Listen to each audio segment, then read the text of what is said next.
Lamars, Iowa is known as the ice cream capital of the world, but there is also plenty of other history to be explored all throughout Lamars and Plymouth County.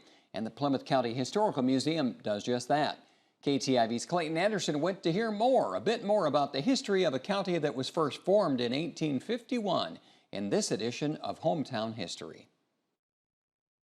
Multiple levels of history are available for viewing at the Plymouth County Historical Museum. You have people are shocked when they come of how much we have to look at.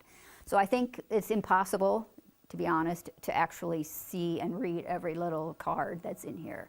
One thing that's unique about the Plymouth County Historical Museum is just the amount of space. You can explore 5 floors in the old Lamars High School. We're able to research those items and connect them to a person, whether they're from Lamars, Kingsley, Merrill, we cover it all.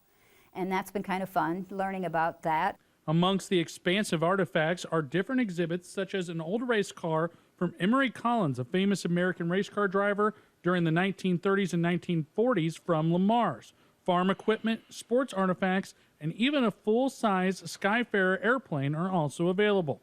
Just like many local museums, the lifeblood of the Plymouth County Historical Museum is the volunteers. They just come and they're happy to do it because I think it's part of their history. So I think it's the volunteers that keep this place running. One thing is for certain, while Plymouth County holds the city that claims to be the ice cream capital of the world, there is much more deep-rooted history than just the ice cream. Well, that'll do it for this edition of Hometown History. Coming up next, we go to Elk Point, South Dakota, where we will explore the Charles Murtha home. For now, I better eat this ice cream before it melts. In Lamars, Iowa, Clayton Anderson, KTIV News 4. I'm glad he got a cone while he was in Lamars. The next Hometown History will air Wednesday, August 30th, 2 weeks from today, right here on News 4 at noon.